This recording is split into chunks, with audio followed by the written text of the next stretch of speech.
pessoal, muito boa tarde. Todo mundo botando os fonezinhos. Tô vendo aqui carinhas que parecem conhecidas. Todo mundo de fone. Esse fone dá um pouco de agonia pra gente que tá falando aqui, fica um retorno, mas enfim. Quero que vocês se sintam próximos, tá? Apesar do fone nos distanciando, apesar de que muita gente já tá me acostumada a ouvir de fone há muito tempo. Mas a gente vai ter microfone aqui, quem quiser perguntar durante a palestra, fique bem à vontade, tá? Não precisa esperar o final, porque às vezes surge a dúvida na hora, só levantar a mão que as meninas levam o microfone e vocês perguntam. Então, muito boa tarde. Quem já me conhece aqui de antes daqui, só para eu... Ah, tá bom. Então, estamos aqui entre amigos. Bom, então, para quem não me conhece, eu sou analista, planejadora financeira certificada. Tenho uma especialidade que são os fundos de investimento, né, e também a previdência, que nada mais é do que um tipo de fundo de investimento. E tenho muito orgulho de ter um prêmio da CVM de educação a investidores. Sou uma ativista de fundos de investimento melhores, né, no mercado. E tenho uma casa de análise independente que foi lançada em março desse ano, né? Já fui sócia da Empíricos, fui sócia da XP por um tempo, do Grupo Primo. E em julho do ano passado eu decidi montar a minha casa de análise independente, com a independência registrada em cartório, de não ter mais corretora ou banco como sócio, nunca mais. E nada contra os corretores e bancos, são úteis e necessários para vocês investirem, mas porque eu acredito muito na separação entre a análise e o investimento em si. Então, eu acho que a recomendação tem que ser feita por um grupo de pessoas e o investimento em si deve ser feito por outro grupo, tá? Então, eu acredito nessa separação. E o que eu vou mostrar para vocês hoje, me pediram para fazer uma aula bem prática sobre investimento em fundos, então eu fiz uma aula como eu normalmente faço para pessoas físicas mesmo, porque a minha ideia é que vocês entendam como que funciona esse tipo de investimento e no fim eu vou falar um pouquinho mais sobre regulação mesmo, essa nova instrução que está para chegar, tá? Fiquem à vontade, podem me interromper. Então, para a gente começar... Espera que eu acho que não passou. Foi. 3 formas de investir, né? Por que eu gosto de sempre começar por aqui? Porque uma pergunta comum que as pessoas me fazem é assim, mas por que eu investiria via fundo se eu posso investir diretamente?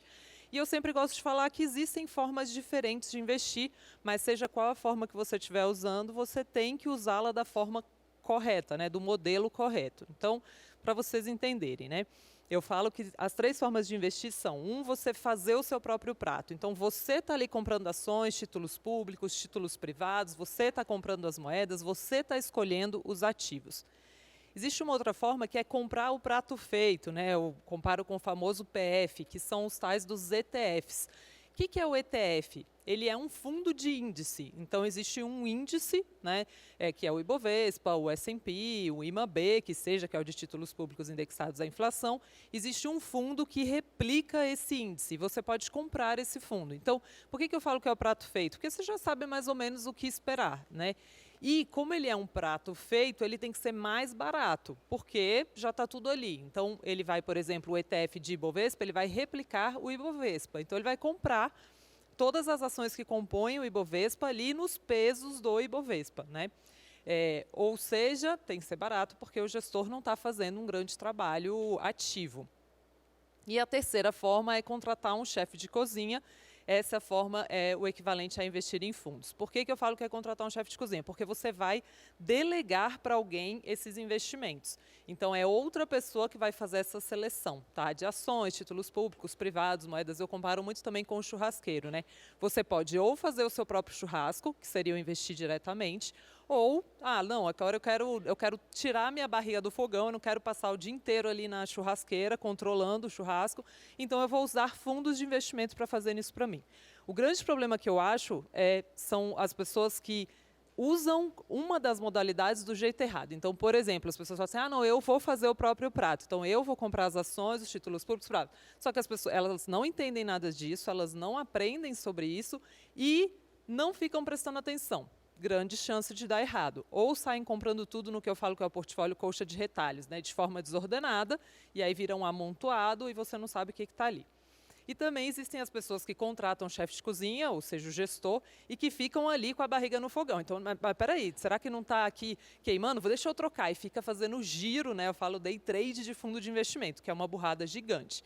Então, ou você escolhe que você vai fazer a sua carteira de investimentos, e aí você tem que ficar perto dela, acompanhando o tempo todo, e isso não é possível para todo mundo. Então, se uma pessoa é médico, se uma pessoa é dentista, se é empreendedor, enfim, você trabalha. Às vezes, quem trabalha no mercado financeiro, eu mesmo, que tenho uma empresa, eu não tenho como ficar olhando o tempo todo as ações, os ativos. Então, não, Lu, eu consigo ficar o dia inteiro acompanhando o mercado. Aí, beleza, dá para fazer o próprio prato, né? E por isso que investir em fundos, na minha opinião, é a melhor opção para quem não consegue acompanhar tão de perto. Aí as pessoas falam assim, mas tem taxa de administração. Sim, tem taxa de administração. Quando você contrata um churrasqueiro para fazer o churrasco, você também paga para ele. Então, a diferença aqui é você estar delegando alguém para selecionar os ativos. Claro, você tem que pagar o preço certo. Então, tem fundos que não são bons e que têm taxas super altas, né? Agora, tem fundos e toda vez que o retorno dos fundos é divulgado, ele já é divulgado descontado das taxas. Então, tem fundos que quando você olha um histórico longo, mesmo você pagando todas essas taxas, tem resultados muito bons, tá? Eu invisto somente por meio de fundos. Então, eu sou uma analista CNPI, eu poderia comprar diretamente ativos, eu só invisto por meio de fundos. Então, dá para montar uma carteira completa, né? Essa é a minha forma favorita, tá? E eu acho ele muito democrático, então dá para qualquer pessoa montar uma carteira que tem os mais diversos ativos, e é um pouco do que eu vou falar daqui a pouco. Mas primeiro, só para vocês entenderem como é que funciona um fundo de investimento, né? E eu falo que ele funciona como um condomínio de apartamentos, e isso não é só uma metáfora, porque o fundo ele é um condomínio, né? A figura jurídica é de condomínio. Então, todos os personagens que estão no fundo são personagens de um condomínio. Então, o cotista é você, quando entra no fundo, que é o morador. Então, você está comprando o quê? Você está comprando metros quadrados, que são equivalentes às cotas dos fundos, tá? E aí tem uma pessoa ali, que é a pessoa que vai decidir, como tem no seu prédio, se vai reformar a piscina, se vai consertar o elevador, enfim. No fundo, é o gestor, né, que é quem toma as decisões de investimento. E aí você tem o administrador, né, o administrador, que nos prédios em geral tem, né, aquela figura que põe lá a cartinha no elevador, que cuida de tudo, toma todas a parte burocrática do fundo, que cuida, que é esse administrador, né? Hoje já tem até uma discussão na nova regulação dos papéis do gestor e do administrador, vocês devem ter visto o pessoal falando aí, um pouco mais misturados. O gestor também tem que fiscalizar algumas questões, não deixar tanta responsabilidade sobre o administrador. E se você for olhar a regulação, eles vão falar que é o administrador que contrata todo mundo. Na prática, é uma equipe que decide gerir um fundo e contrata todos os outros prestadores de serviço, né? Aí você tem o custodiante, que é sempre um grande banco no Brasil, né, quem guarda o dinheiro do fundo. Então, às vezes as pessoas falam, mas como é que eu vou investir? Tem muito fundo bom de gestor independente, não ligado a banco, né? Sei lá, vou dar um exemplo aqui. O Gávea é um fundo multimercados, que eu gosto muito, recomendo há muito tempo, do Armínio Fraga. Ele é um escritório no Rio de Janeiro, com uma equipe de gestão, né? O Armínio Fraga, ex-presidente do Banco Central. Aí as pessoas falam assim, mas a Gávea é uma gestora sólida, né? Como que funciona o patrimônio do... Pouco importa, isso é como se você se preocupar com a solidez do síndico do seu prédio. Nossa, mas será que ele é sólido o suficiente? Ele que está guardando a nossa taxa condominial, né? Isso pouco importa. A solidez mais importante mesmo para o seu dinheiro é a solidez do custodiante, né?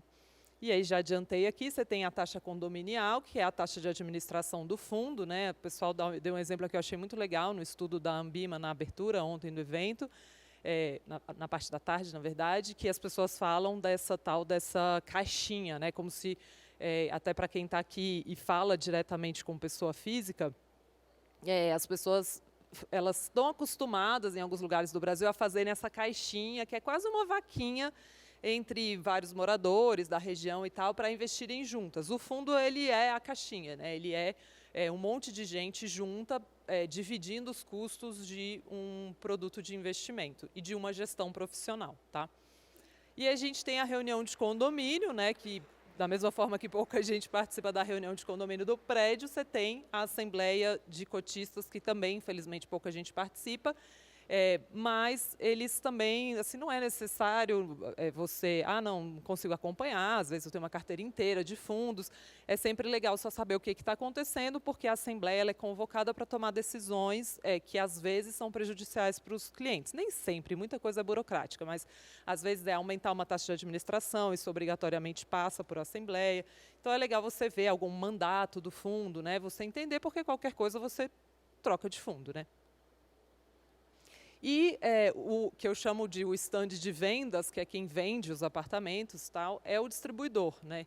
E aqui também tem muita confusão dos papéis entre os clientes e os investidores, que às vezes a pessoa acha que ela está indo na corretora ou banco, ela está comprando, depois ela tem que pensar na solidez da corretora ou do banco. Mas a partir do momento que ela entrou no fundo de investimento, o que importa é a solidez do custodiante do fundo, e não mais a solidez da corretora em si, né? Enquanto o dinheiro está parado na conta da corretora ou do banco, claro, importa a solidez da corretora e do banco.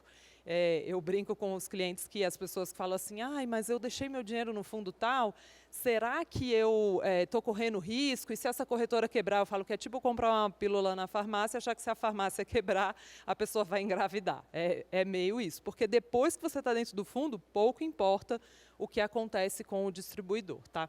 E claro que as corretoras, os bancos, por isso a importância da independência, não vou falar isso necessariamente para vocês, mas você pode ter várias contas em corretoras para investir em fundos. E eu recomendo muito isso, eu uso 3.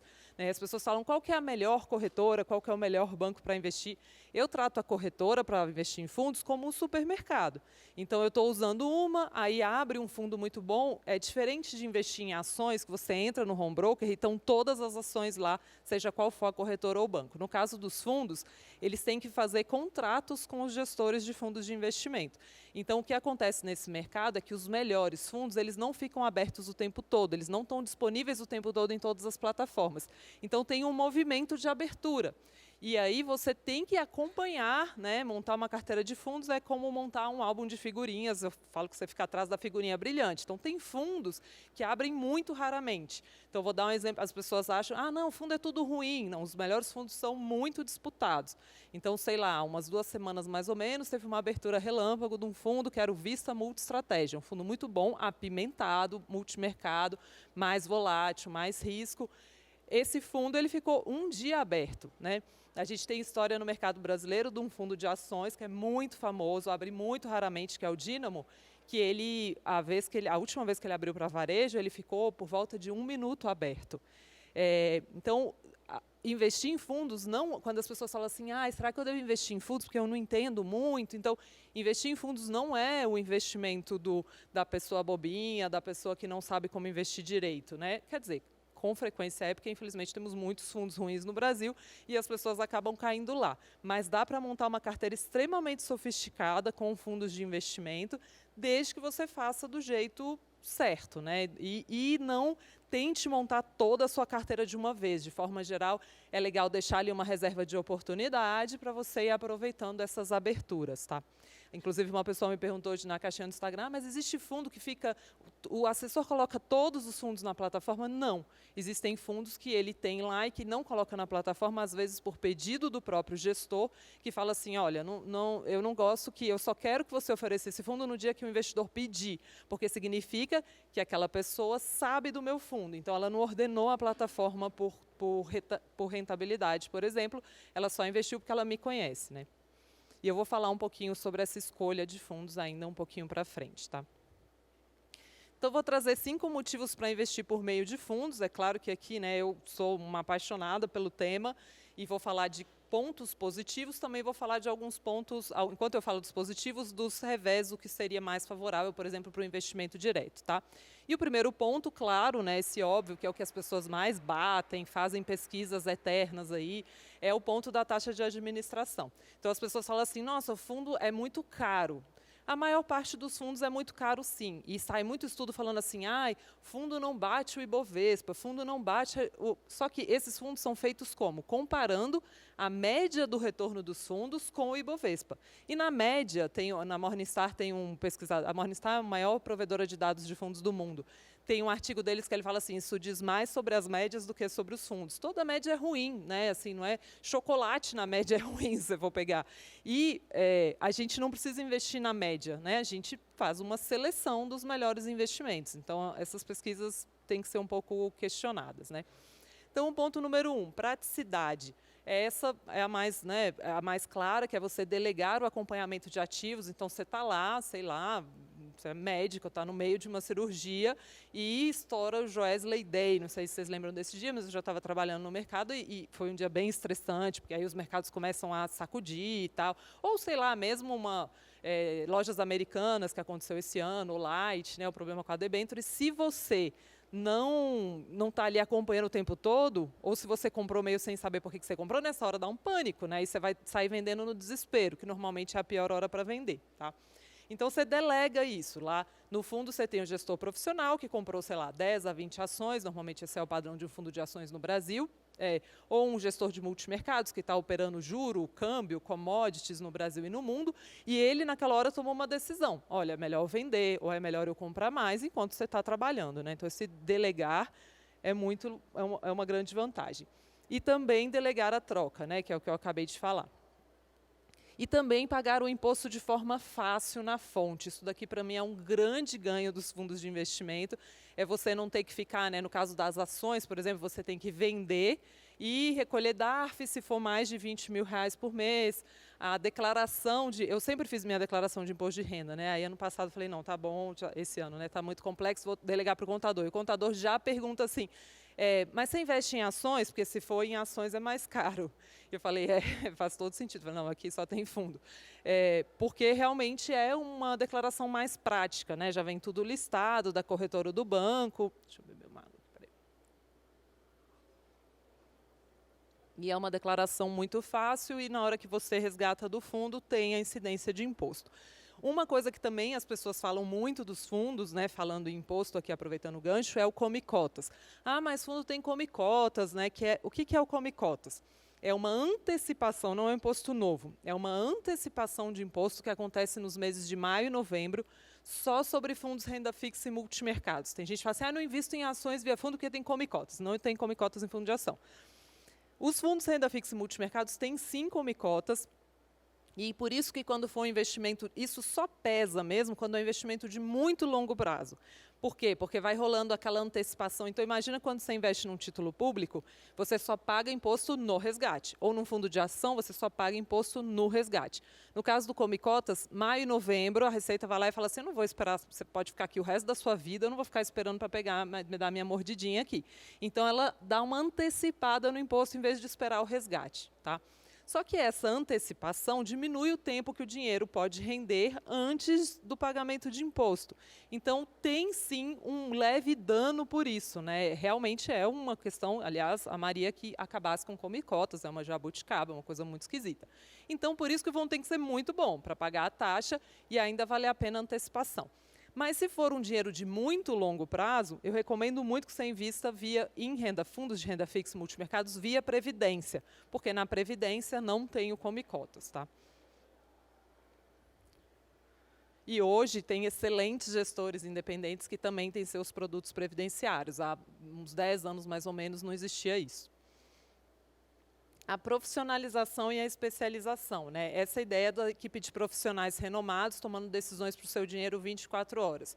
Então, eu dei o exemplo aqui do Armínio Fraga, a gente tem a Ibiúna com ex-diretores de política monetária do Banco Central, Mário Toroz e Rodrigo Azevedo, o dia inteiro de olho naquilo ali, com uma equipe super grande, pensando para onde vai o juro. Aí, quando alguém vem me perguntar assim, Lu, eu compro o Tesouro IPCA mais 2050 ou 2035? Eu falo, cara, eu vou saber isso mais do que os 2 ex-diretores de política monetária do Banco Central, que já estiveram sentados lá no Banco Central decidindo o futuro do juro, e por isso eu gosto tanto de delegar, né? A segurança, essa é uma pergunta muito comum que eu tenho, que as pessoas falam assim, mas fundo não tem fundo garantidor de crédito? Não tem. E por que não tem? Porque, como eu expliquei para vocês, quando você entra num fundo, quando você é cotista do fundo, você comprou metros quadrados do fundo, né? Você comprou cotas, as cotas são suas. Então, se acontecer alguma coisa com o gestor, vai ser convocada uma assembleia, na qual você vai ser convidado, e você pode tomar uma decisão nessa assembleia de troca de gestor, por exemplo, né? E os custodiantes, como eu falei, são os grandes bancos. Então, assim, não tem sentido. O que é o Fundo Garantidor de Crédito? É um fundo que foi criado, né, pelos bancos para poder, assim, falando de forma bem simples, se alguém for aqui técnico de mercado, eu estou simplificando bastante, porque eu acho que é assim que a gente tem que fazer, né, para a pessoa física. Mas, assim, simplificando mesmo, o que é o Fundo Garantidor de Crédito? É quando essas instituições se juntam para formar um bolsão de dinheiro para salvar os investidores de alguma delas quando ele quebrar. Então, quebrou um banco médio, tem um monte de CDB emitido por ele, LCI, LCA, que são ativos que tem, FGC, e aí até um determinado valor por pessoa física, eles vão pagar de volta esse dinheiro. No caso do fundo não tem isso, porque o seu dinheiro não foi emprestado para ninguém. No caso do CDB, da LCI e LCA, você está emprestando dinheiro para o banco para ele emprestar. Aqui você não está emprestando dinheiro para ninguém, o dinheiro é seu, né? Então, mesmo que o banco quebre, esse fundo deveria ser transferido para uma outra instituição. Não é comum, tá? O mercado brasileiro de fundos é extremamente regulado, então a gente não vê isso acontecendo, né? A gente teve alguns casos recentemente com fundos de crédito, né, em que teve algum problema de marcação, cada um foi um problema diferente, do fundo fechar para resgates por um tempo, isso é uma permissão da regulação, até eles conseguirem liquidar os ativos com calma e depois pagarem os cotistas. E alguns casos que, nossa, foi feito um barulho gigantesco na mídia e tal, de fundos muito restritos a, sei lá, em alguns casos a 30, 40 investidores, né, que de ativos extremamente sofisticados, e o fundo quebrou, e aí as pessoas ficam assustadas. Só quem entrou no fundo sabia que era um fundo extremamente arriscado, né? Outra vantagem que eu vejo, tá, e essa aqui é muito polêmica, que é a falta de vazamentos. Muita gente tem o tal do fetiche da renda, né? Nossa, mas paga renda, paga renda. Fundo de investimento, em geral, no Brasil, não paga renda. Tem um tipo de fundo específico, e aqui eu não estou falando de fundo imobiliário, tá? Que é um tipo de análise muito específica também, que é outro tipo de analista. Eu faço análise de fundos de renda fixa, multimercados, ações, moedas, debêntures de infraestrutura, enfim. E crédito privado. Então, que tipo desses fundos que eu falei, o único que paga renda é o fundo de debêntures de infraestrutura, que é um fundo que eu acho muito legal para você montar uma carteirinha ali. Eu gosto muito do Itaú, da Kinea, que é o IFRA e o Cadif. Mas, de forma geral, os fundos não pagam renda. Então, o dinheiro ele vai se acumulando na sua conta. Então, você está lá com ele investido no fundo e o próprio gestor troca uma ação por outra, o dinheiro vai investindo em outros ativos, e isso daqui é maravilhoso para o efeito de juros compostos, porque é juro sobre juro, aquele dinheiro crescendo de forma contínua, né?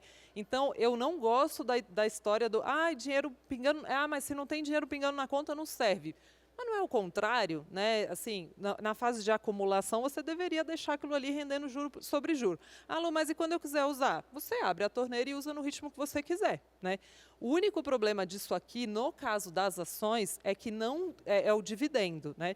Teve uma reinterpretação lá no Dilma II da Receita de que o dinheiro mesmo que o fundo pagasse o dividendo na conta do cliente, ele passou a ser tributado. Tinha alguns fundos de ações de dividendos que falavam, não, o dividendo pinga na cota, eu já distribuo para o cliente. E aí era isento. Aí a Receita falou, não, passou no fundo, já paga imposto, né? Então, os dividendos, eles são reinvestidos dentro do fundo, e quando você resgata junto com o investimento que você fez, né? Ou, enfim, você resgata do jeito que você quiser, e aí tem incidência de imposto sobre o dividendo. Então, assim, na verdade, as pessoas ficam preocupadas, porque quando as ações começarem a pagar dividendos, se começarem a pagar, vai só igualar o que já acontece no mundo dos fundos. Eu não acho isso tão prejudicial. É claro que a gente preferia que os dividendos não fossem tributados dentro dos fundos, mas eu gosto muito do fato deles serem reinvestidos ali já pelo próprio gestor, às vezes nem na própria ação, às vezes numa outra ação, então eu não acho um problema relevante. Mas é um ponto negativo de dividendo em relação à ação normal. Deixa eu beber.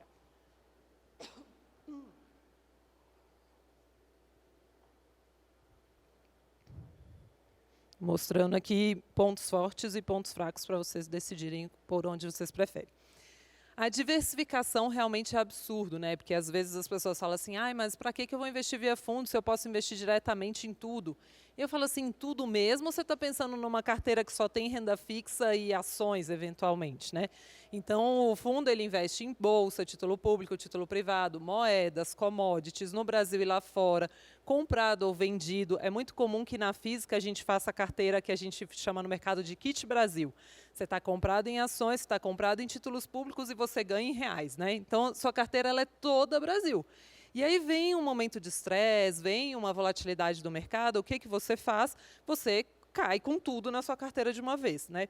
Os fundos, tem fundos de ações, né, que são os chamados long bias, são fundos de viés comprado, que eles, e também os long and short, mas long and short eu não gosto tanto, eu posso falar mais se alguém tiver curiosidade depois, mas que montam também posições vendidas, ou seja, que também ganham com a queda dos ativos. Então, se vier um grande estresse de mercado, uma parte daquela sua carteira vai subir. Isso é só um exemplo. Ou, por exemplo, gestores de multimercados, além de fazer a posição que a gente pode fazer na física, que é comprar, por exemplo, um título indexado à inflação, ou comprar um título pré-fixado, eles fazem uma posição que é equivalente a ficar vendido nisso, o que eles chamam de tomado em juro.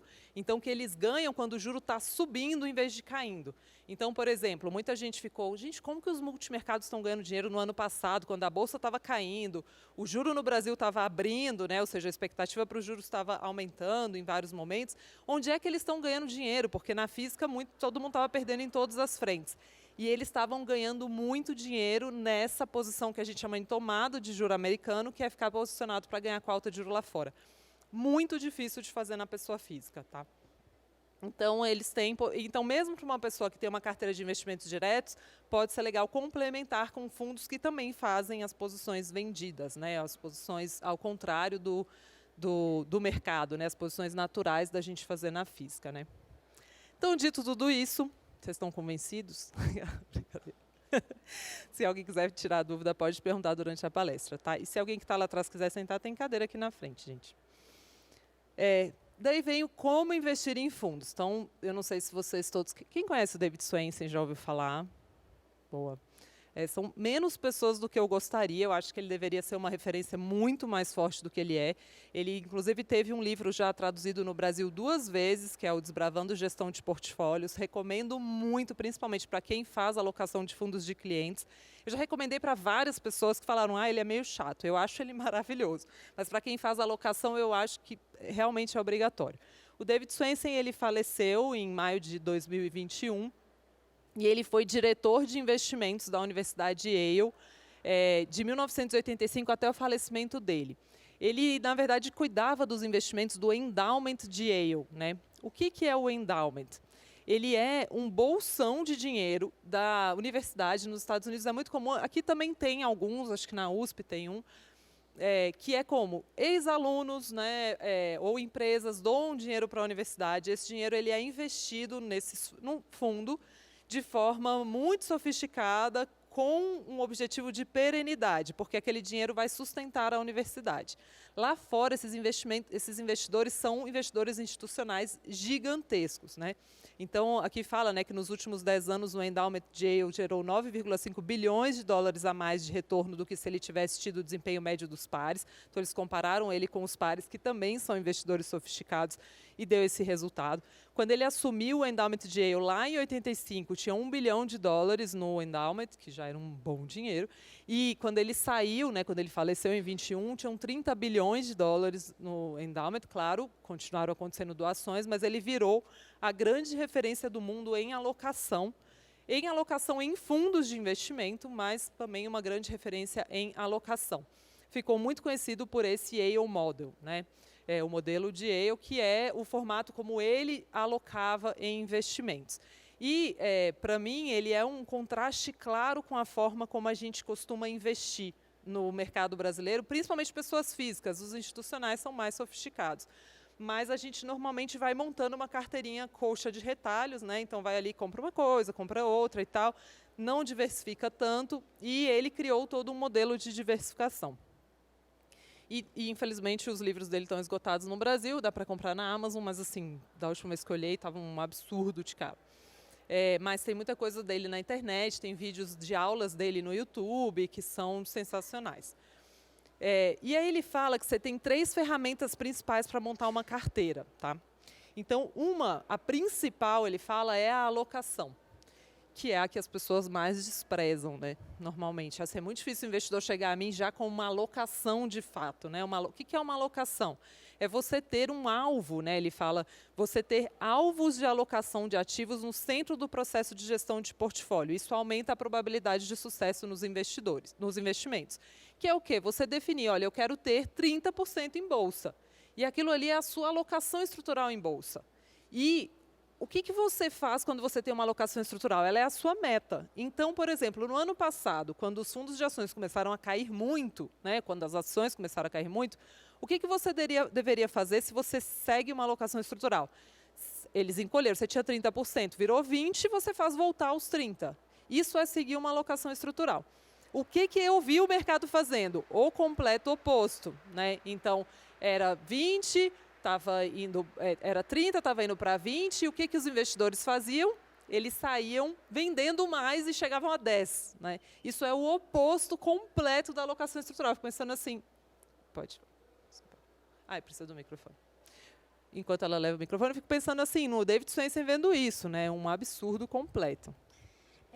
Luciana, pensando na alocação para cliente, né? Que é o meu caso, mas para muitos de nós, faz sentido, ao invés de ter um alvo, que nem você falou, 30%, eu ter uma banda para aproveitar momentos, por exemplo, caiu, mas o cliente está com medo, não quer aumentar essa posição, mas eu tenho ali um espaço para aproveitar o momento agora de uma bolsa subindo e de um juro caindo, ou a ideia é ter essa alocação bem fixa e desviar o mínimo possível? Boa pergunta. Eu não gosto da banda, tá? E por que eu não gosto da banda? Porque ela é um espaço claro para fazer. O terceiro fator aqui, que eu já mostro, que é o que o David Swensen fala, não faça, que é o market timing. A banda, ela serve para quê? Né? É o que ela falou. A banda serve para, deixa eu aproveitar. E olha como, assim, é um contrassenso, né? Mas é o que vem na nossa cabeça de início.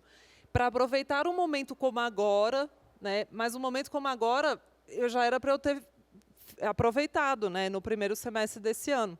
Porque o que eu tinha que ter feito na hora que estava aquele banho de sangue, o que a alocação estrutural recomenda que faça? Que estava todo mundo odiando fundos de ações, foi o que eu fiz, o que eu falei para os clientes fazerem. Recupere a sua alocação em fundo de ação. Ela foi encolhendo, o dinheiro novo vai para onde? Vai para fundo multimercado, que está bombando? Isso no fim do ano passado, tá? Vai para fundo... Não, vai para multimercado. E não tem nenhuma hipótese nisso, tá? Não pode ter, porque a hipótese abre espaço para vieses comportamentais, abre espaço para o nosso medo. Não, mas eu deveria ir para 30%? Não, eu vou colocar na banda de baixo, que é o 20%. Eu estou fazendo uma especulação sobre o que vai acontecer no futuro, tá? Então, eu não gosto da banda por isso. E eu já vou mostrar o segundo... Segura só um pouquinho, só para eu mostrar o... Pode levar o microfone para ela, mas só para eu mostrar, para completar a resposta dela. O segundo fator que ele fala é o da seleção de fundos. E o David Swensen sempre investiu por meio de fundos de investimento. Nossa, então fundo de investimento, ao que parece, não é a coisa do investidor bobinho que não sabe como investir, né? Ele fala que essa seleção deve ser feita com base em critérios principalmente qualitativos. O quantitativo é importante? Sim, mas ele não é o mais importante. Ele fala, investidores sensatos que estão buscando um gestor ativo focam em pessoas, pessoas e pessoas. Ou seja, a análise quantitativa precisa ser feita, você precisa ver o histórico de retorno, sim, mas você precisa, né, no meu caso, visita o gestor, conversa, olha no olho. No caso de nem sempre o gestor consegue receber todo mundo e nem todo mundo tem como ir no gestor. É ouvir podcast, é assistir, é ler matéria, é dar uma pesquisada no site do gestor. Há quanto tempo essa equipe trabalha junto? Eu vou falar mais um pouco dos critérios para análise qualitativa, né? Muito mais importante, aliás, né, do que ordenar a plataforma por retorno, que é a pior forma possível de você escolher fundos. Até porque os estudos mostram que, normalmente, os melhores fundos no longo prazo não ficam no primeiro quartil, eles ficam do segundo quartil, por volta ali do segundo quartil. Porque, normalmente, o fundo que é o estouro do ano é o fundo que é o estouro também pelo lado negativo no ano seguinte. Então, normalmente, você tem que estar ali nos fundos do segundo quartil. E como é que você chega neles? Via análise qualitativa e análise quantitativa de janelas mais longas, que eu vou falar. E aí as pessoas falam, gestão ativa não bate o índice. Ele fala, sim, para bater, né? Então, para conseguir vencer o pesado custo de taxas. Então, ele que investiu em fundos a vida inteira fala, sim, é caro, tem custo de taxa, sim, mas para você fazer isso e ter números bons, você precisa focar-se intensamente nas características pessoais. É o peso de conversar com o gestor, de estar aqui circulando, né, falando com o gestor mesmo, interagindo, entendendo, vendo. O David Swensen faz uma coisa que quem já teve, ele já analisou alguns fundos no Brasil, então os gestores contam disso, né? Para vocês terem uma ideia, o último encontro que ele fazia de análise, ele marcava um jantar com toda a equipe e falava, olha, a gestora pode pagar o jantar, mas eu vou pagar o vinho. E ele liberava a bebida, porque ele queria que os gestores, né, soltassem o verbo. Então, ele queria conhecer pessoalmente aquela equipe. E isso, como que eu faço, por exemplo, uma análise qualitativa hoje, como é muito legal vocês que trabalham no mercado, que eu sei que tem algumas pessoas aqui fazerem. Falar com o concorrente, né? Então, eu visito vários gestores, eu pergunto para um e aí eu pergunto para o outro sobre aquele. Claro, eles são concorrentes, gente. Se dependendo do que ele falar, você fala, entendi, né? Uma dorzinha de cotovelo, tal, pode ser. E tem muito gestor assim no mercado. Tem uns que são menos simpáticos, aí ninguém gosta muito, então a gente dá aquele desconto, então rola, com certeza. Mas alguma análise qualitativa tem que fazer. Ouvir podcast de gestor, para quem é pessoa física mesmo, pode mudar muito a forma como você pensa sobre ele. Deixa eu só falar da última ferramenta que ele fala não use, que é a resposta para ela, que é o market time, né? Ele fala investidores sérios não fazem market time. Então, quando você está investindo em fundos em especial, ficar nessa de, eu estou aqui cheio de fundo de ação, montei minha alocação estrutural, né? Então, na minha alocação estrutural, por exemplo, tem 30% em fundos de ações.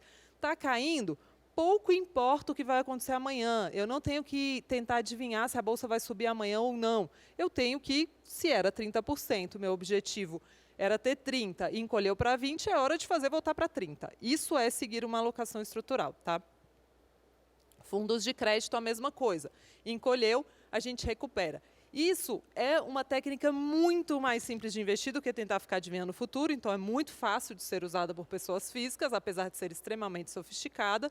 E, além disso, você assume sem prestar muita atenção um movimento contracíclico. Então, você está comprando no momento que está caindo e você está deixando diminuir aquela fatia no momento em que já subiu demais, porque você parou de comprar dela. Eu gosto muito de fazer em fundos via dinheiro novo, sempre que possível. Então, daria para fazer via resgate. Então, os fundos de ações agora, nesse momento, para quem estava investido neles no começo do ano, eles invadiram a carteira e os fundos multimercados encolheram, porque estão mais ali, esse ano mais de lado, né, e ano passado e no outro estavam subindo para caramba. Então, o que você faz para reequilibrar a carteira? Daquela tentação de comprar mais fundo de ação. O que você faz? Você tem que botar nos multimercados. E aí você está sempre contra o ciclo. E isso tem um efeito maravilhoso na carteira. Aí pode perguntar, desculpa. A minha pergunta, na verdade, é uma coisa... A gente está te ouvindo. Tá. Minha pergunta, na verdade, é uma pergunta bem simples mesmo, já quem está começando a conhecer sobre investimentos, sobre diferentes formas de investir, de diversificar a carteira. E o que acontece? A verdade é que ainda, principalmente no Brasil, em que a gente tem uma desigualdade muito significativa, né, principalmente uma desigualdade racial, o conhecimento sobre investimento ainda é muito restrito. Então, eu, na verdade, queria perguntar se você tem alguma ideia sobre como fazer um intermédio no sentido de democratizar mais esse conhecimento sobre a diversificação da carteira, principalmente para quem está começando a ter acesso à ideia de investir. Isso é super importante. As pessoas falam assim, mas isso é um conteúdo muito inacessível, porque às vezes eu vou chegar numa demonstração de diversificação de carteira, mas porque nem todo mundo tem dinheiro para investir. Reserva de emergência é uma coisa que todo mundo tem que ter. Assim, eu até falo, mude a vida de um Uber hoje, né? Eu faço isso dos Ubers que eu pego, né? Que é ensinar a fazer a reserva de emergência. Inclusive, uma das decisões que eu tomei quando eu montei a Inde, falou, cara, o conteúdo de reserva de emergência é um conteúdo gratuito. Lá, né? A gente dá o relatório de reserva de emergência, apesar de ser uma seleção também de fundos indicados e tal. Então, a primeira educação financeira, né, e aqui eu estou falando com uma plateia que eu deduzo até por ter chegado aqui, que é uma plateia com um pouco mais de dinheiro para investir. Mas, para quem não é, o primeiro acesso tem que ser o da reserva de emergência, sabe? Eu acho que esse é um trabalho educacional muito relevante que todos nós deveríamos fazer, que é o primeiro investimento e que a poupança não é a melhor opção. Né? A poupança, ela hoje rende bem menos do que o título público Tesouro Selic, que eu também prefiro investir via fundo, os fundos taxa zero, que tem várias corretoras hoje. Por quê? Porque vocês podem fazer as contas, como o Tesouro Direto, para mais de R$ 10.000 de investimentos, ele tem taxa de custódia, esses fundos taxa zero que as corretoras fizeram para poder concorrer com os grandes bancos, ele não tem a taxa de custódia. Então, para dinheiro de reserva de emergência, esse dinheiro de prazo curto, a incidência do Come Cotas é menos pesada do que a taxa de custódia da B3. Tá? Além disso, o fundo nunca fecha para resgate, Tesouro Direto no passado já fechou para resgate em momentos de alta volatilidade. Eles falam que não vão mais fechar para o Tesouro Selic, mas o fundo nunca fechou, eles já fecharam. E eu acho muito mais simples para a pessoa física o fundo taxa zero, porque o Tesouro Selic, as pessoas me perguntam, mas qual vencimento eu compro? As pessoas falam que o Tesouro Direto é fácil, não sei se tem alguém do Tesouro Direto aqui, mas é complexo. Chega muita gente para mim falando, mas qual vencimento eu compro, que título eu compro, que nome eu compro, é muito mais complexo do que parece. E o fundo taxa zero, que as corretoras fizeram para concorrer com os bancos, tem várias, tá? Tem no BTG, na XP, tem na Rico, tem no Modal, na Genial, acho que eu lembrei de todos aqui, na Empíricos, que agora o BTG comprou, acho que eu falei todos. Então, tem todos esses e são uma forma de você, e eu não recebo comissão de nenhuma corretora ou banco para recomendar, são opções para deixar a reserva de emergência muito fácil, é só abrir a conta na corretora e colocar. E eles são taxa zero de verdade, tá? A gente confere os custos deles. Aí, pode perguntar. Pegando o gancho do segundo pilar que você trouxe ali, Luciana, eu tenho uma certa, talvez falta de conhecimento, no sentido de entender que os fundos têm um custo muito alto. Né? Então, assim, quando a gente pensa, por exemplo, em fundos de renda fixa, se a pessoa tiver uma alocação no sentido de ela conseguir ter um pouco mais de reserva e conseguir travar um pouco do dinheiro, nem em CDBs mesmo, fazendo ali uma alocação, vai aumentar, obviamente, ali o tempo de resgate da carteira, mas seria uma alocação que talvez seria mais barata. Então, por exemplo, se você pega hoje sei lá, um CDB que paga 120 do CDI, é um bom retorno, mas possivelmente vai travar seu dinheiro, né, por um tempo. E os fundos multimercados, esse custo aumenta. Né? Quando a gente pega aí uma taxa de 2,20, a gente percebe que parte do ganho vai ficar ali. Né? Eu queria te ouvir um pouquinho, você já falou, mas eu queria que você falasse um pouco mais sobre essa questão do custo. Assim, montar uma carteira com 100% de fundo, você vai ter um custo considerável ali, né? Boa pergunta. Vamos primeiro pelo crédito privado. Você falou do CDB, né? Muita gente deixa a reserva de emergência em CDBs. Os CDBs que pagam uma taxa acima de 100% do CDI são, por exemplo, 120% do CDI não é um banco grande, é um banco médio. Se esse banco quebrar, por mais que tenha FGC, você vai ficar aí pelo menos uns 30 dias sem acessar o seu dinheiro. Não serve para a reserva de emergência. Então, a gente não está comparando com a reserva de emergência, em que tem o fundo taxa zero, que rende 100% do CDI e não vai quebrar, é título público, soberano, é considerado o menor risco da economia. Né? Mesmo os grandes investidores profissionais falam, se alguma coisa vai acontecer, vai ser que o governo vai imprimir um monte de dinheiro e vai gerar inflação. Quebrar não é um cenário claro. Quebra de banco médio acontece, a FGC ser ativado acontece. Então, para a reserva de emergência já não serve. Então, com o que eu compararia esses CDBs? Eu não compararia com multimercados também, porque o multimercado, no Brasil, ele começou a investir um pouquinho em crédito privado agora, mas não é nisso que ele investe normalmente. Ele diversifica. Então, a diferença de você ter um CDB de um banco médio no Brasil, para você ter uma carteira de fundo multimercados que tem títulos de públicos e privados, brasileiros e estrangeiros, que pagam diferentes níveis de taxa, porque ele faz uma diversificação. Ações brasileiras e estrangeiras, compradas e vendidas, ou seja, ganhando na alta e na baixa. Renda fixa de diferentes prazos, porque eles fazem muito isso, né? Compram um vencimento da curva de expectativa para o juro e vende outro. Enfim, coisas muito específicas, mas teve muito gestor no ano passado que ganhou com petróleo. Então, assim, não dá para comparar o risco de um único ativo, um CDB, que rende 120% do CDI, com uma carteira completamente diversificada no Brasil e lá fora. É muito mais complexo de fazer.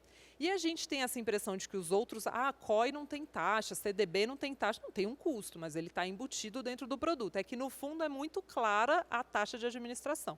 E você está certo em falar, é caro. Tem um custo, a gente está contratando o churrasqueiro, a gente não está fazendo o nosso próprio churrasco. Então, tem um custo contratar o churrasqueiro. Mas tem que ser um fundo muito bom para valer a pena. E quando a gente olha fundos com boas equipes, que existem há muito tempo, você vai ver esses fundos rendendo em janelas mais longas muito mais do que isso, né? Com menos risco. Então, a gente tem costume de olhar só para retorno, mas e o risco?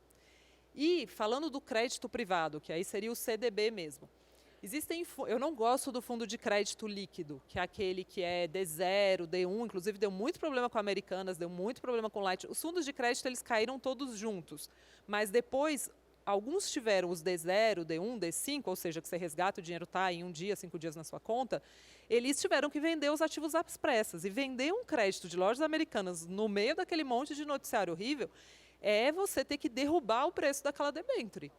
Então, aquilo é uma desova. No mercado de crédito, a gente fala que a porta é pequena, né? Então, esse tipo de fundo de curto prazo não é legal. Então, eu já gosto... Então, até isso para dizer, porque você fala assim, né? Mas o CDB vai travar meu dinheiro por um tempo. Um bom fundo de crédito também.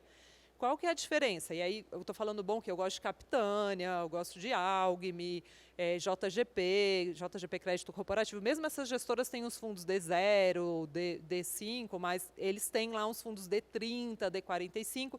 Só que qual que é a diferença? Tem 100 ativos dentro do fundo. Então, ao invés de você estar comprando o risco de um único CDB, você está comprando vários CDBs, debentures, FDICs, que eu vou falar um pouquinho daqui a pouco, de diferentes emissores e selecionados por gestor profissional. Então, acho que quando você tem essa percepção, você não está pensando no retorno, mas você não está pensando muito em risco. E quando o risco vem, gente, quem comprou debênture de Americanas, debênture de Light, mais para trás, algumas debêntures de infraestrutura que deram errado, o único ativo na física, eu acho muito temerário comprar. O CDB ainda, beleza, não é a coisa mais grave do mundo. Quando vai para cima de 120 CDI, eu já tenho medo, mas tem CDB que é ok. De banco grande, um banco mais sólido. Mas debênture, o tipo de crédito que as pessoas compram sem saber, sem saber o que estão comprando, sabe? Eu acho bem perigoso. Respondi? Boa.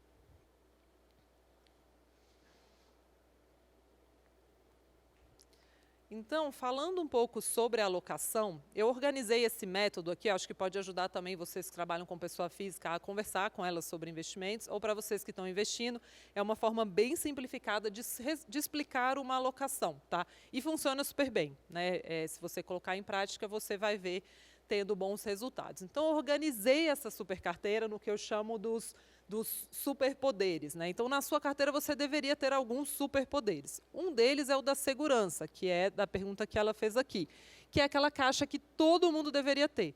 Então, chegou um investidor falando, e as pessoas começam pela criptomoeda, pela poupança, às vezes por uma ação, né, o que tem de brasileiro com só Petrobras e Vale. E eu recomendo que a primeira caixa seja essa caixa da segurança, que é a caixa do prazo zero, é o dinheiro que pode ser necessário a qualquer hora. E aqui entra o Tesouro Selic, que é uma opção, e entra o fundo taxa... Eu vou explicar ela toda por meio de fundos de investimento, tá? Porque é como eu acredito que uma pessoa que quer delegar vai fazer uma carteira, e porque é o tema da palestra aqui. Mas ela pode ser feita também via Tesouro Selic, essa caixa. Então, entra aqui o fundo taxa zero de Tesouro Selic. Esse é uma caixa para o dinheiro que você pode precisar a qualquer momento, né? Aí tem uma segunda caixa que muita gente mistura com a caixa da segurança, que seria a caixa da estabilidade, que é aquele dinheiro para você investir para pelo menos 6 meses.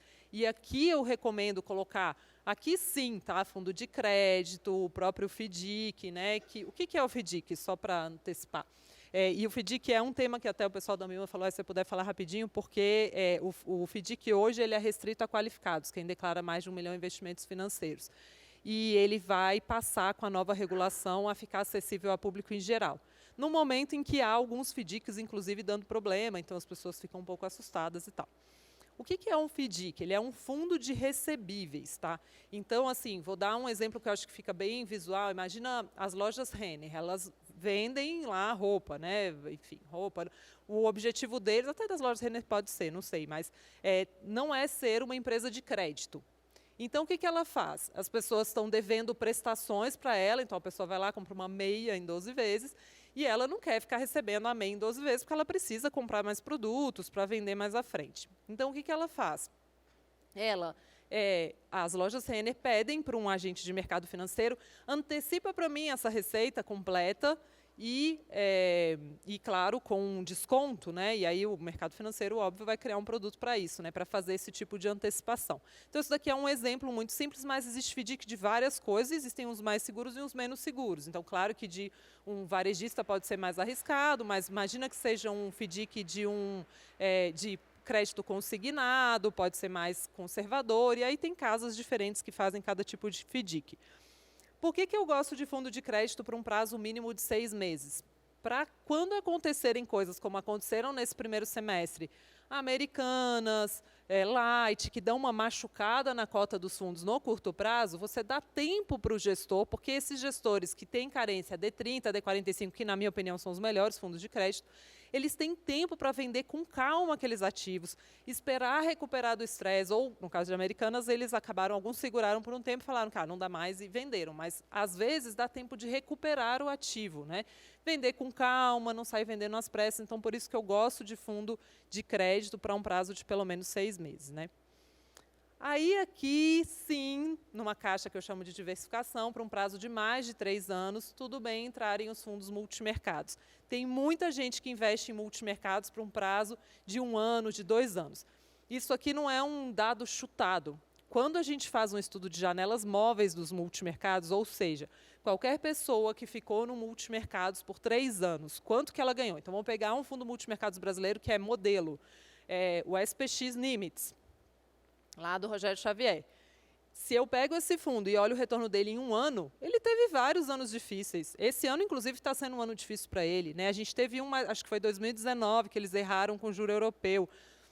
Também foi um ano difícil. Se eu estendo para 2 anos, todo mundo que entrou no SPX Limits e ficou 2 anos. Às vezes ganha, às vezes perde, mas já melhora um pouco.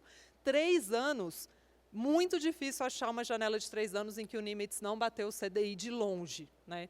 É extremamente consistente. Vamos pegar um fundo de ações, o Atmos, tá? Que aí já é a caixa da valorização que é a próxima, mas só para aproveitar o exemplo.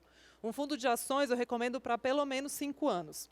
O Atmos, não sei se vocês viram, esse fundo também foi uma abertura meio relâmpago, né? Abriu, todo mundo correu, comprou e acabou, né? E acabou muito rápido. É outro fundo de ações brasileiro modelo. Aí a gente foi lá e recomendou o fundo, falou, ó, vai abrir aqui, ali, às 7 da manhã, investe rápido, foi aquela correria toda e tal. Passou 6 meses, tinha uma galera me xingando no Twitter. Mas você falou que o fundo era bom, e está aqui caindo, e não sei o quê. Por que ele não é um fundo... Aí as pessoas falam assim, cara, por que as pessoas falavam tanto desse fundo? Esse fundo nunca abriu para varejo, a primeira vez que abriu para varejo, é uma porcaria, está caindo. Aí você vai analisar o Atmos numa janela de 5 anos. Todos os investidores, desde o nascimento da Atmos, que passaram 5 anos no fundo da Atmos, bateram de longe o Ibovespa. A última janela, que é essa mais recente agora, que o ano passado foi muito difícil para os fundos de ações, foi a única em que eles quase empataram com o Ibovespa. Em todas as outras, eles bateram de longe. Então, vocês concordam comigo que o problema não é do fundo, o problema é da forma como as pessoas estão investindo no fundo ou da forma como o fundo está sendo vendido? Porque ele não é um fundo para botar o dinheiro de 1 ano. E sim, se você conversa com... É porque tem uma quebra ali entre o gestor e a pessoa física que investe, né? Se eu converso com os gestores, quando eu converso com os gestores da Atmos, eles falam assim, olha, o nosso fundo é para pelo menos 5 anos. Quando eu monto a carteira, eu não tenho ideia do que vai acontecer amanhã. Eu estou construindo uma carteira para ganhar dinheiro em 5 anos. Só que essa mensagem ela se perde no caminho, né? E ela não pode se perder. Então, quando você monta uma carteira com multimercado, você tem que estar pensando, e eu sempre gosto de ter pelo menos 3 fundos por caixa dessa, e hoje isso é possível. Antigamente, quando eu comecei a analisar fundos de investimento, os mínimos eram todos 30 mil, 50 mil reais. Hoje ainda tem fundo assim, você vê o verde do Stuberger, até hoje o mínimo é 50 mil reais.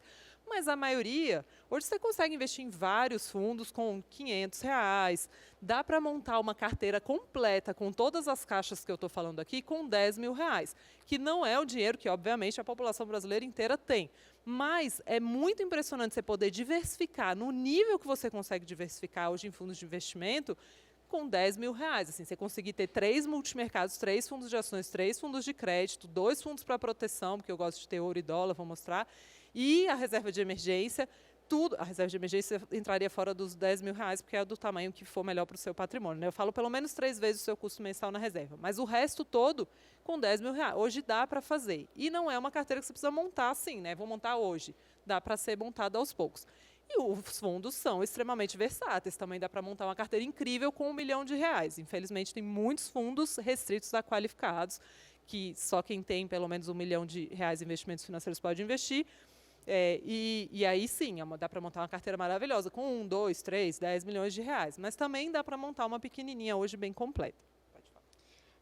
2 perguntas aí do que você falou. Pensando nos multimercados, as versões institucionais, né, que são os multimercados macro muitas vezes diluídos, eles entrariam ainda nessa caixa ou eles iriam, por exemplo, para aquela de 6 meses, já que ele tem um risco bem mais reduzido?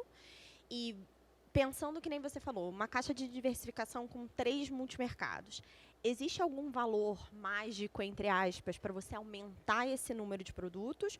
Ou uma vez que você acha o equilíbrio com 3 produtos, você continua mantendo ali a proporção deles? Legal. Vou começar pelo final.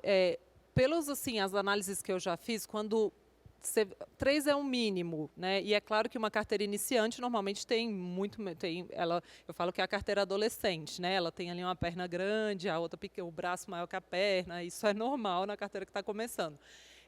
Mas você deveria ter como alvo ter pelo menos 3 fundos por caixa, mas assim que possível dá para aumentar até uns 6, 7 tranquilamente. A partir daí, você só deveria trazer um fundo diferente para aquela caixa se ele trouxer um ingrediente muito diferente.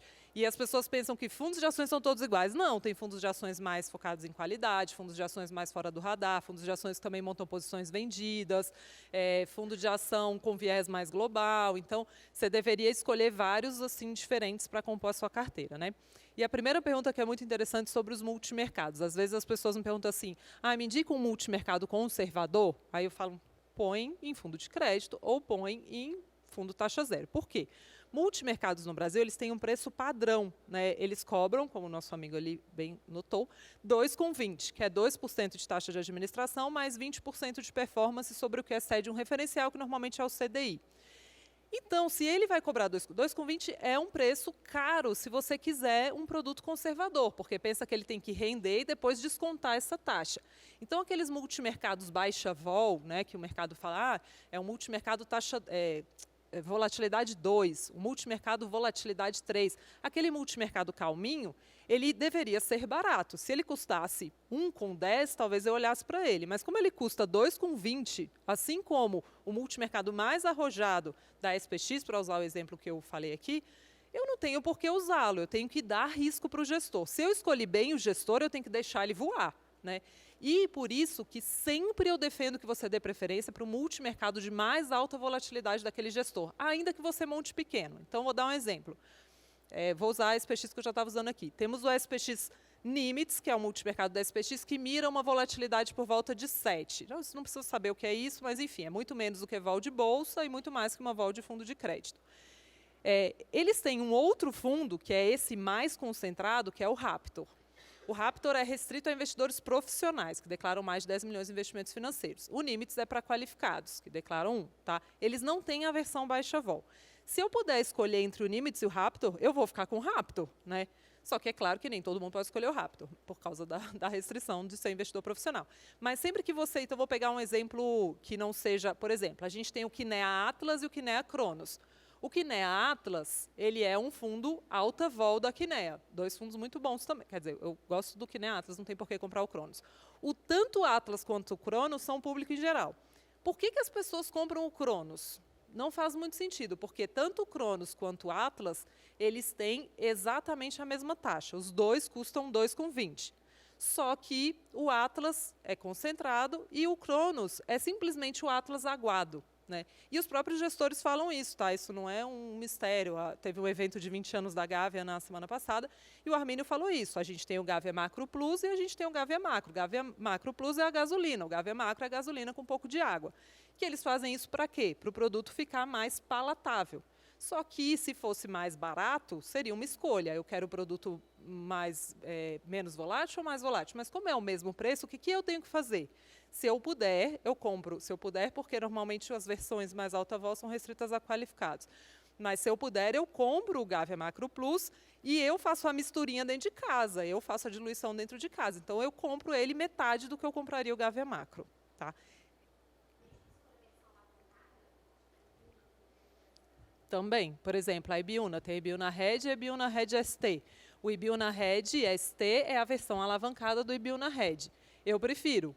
E a alavancagem nos multimercados, ela, na verdade, a gente tem uma aversão, às vezes, à palavra alavancagem. Né? Nos multimercados, ela pode ser usada de uma forma muito saudável. A das ações eu acho um pouco mais perigosa. A dos multimercados, às vezes eles usam para comprar um vencimento de título, por exemplo, em que eles têm mais convicção, só que eles têm mais convicção num título de curto prazo. Então, em vez de comprar o longão lá, sei lá, uma NTNB 2050, eles compram um juro mais curto e alavancam, porque se eles estiverem certos, o ganho é pequenininho se eles tiverem só uma vez. Então, eles alavancam para ter aquele ganho mais vezes. Né?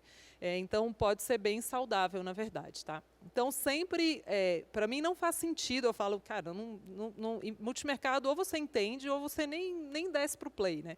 Porque é muito arriscado você entrar num fundo desse, multimercado baixa vol, e se frustrar, porque assim, você não deixou o gestor correr, o gestor está lá com o freio de mão puxado, ele não pode correr alta vol, e ele cobra 2,20, que é errado, isso é um erro dos gestores, eles deviam cobrar menos pelo produto menos volátil. Não, se você vai correr risco, corre risco direito. Por isso que eu falo, faz muito bem a caixa da segurança, faz muito bem a caixa da estabilidade, e quando você for para os multimercados e para os fundos de ações, deixa o gestor correr, né? Deixa ele solto.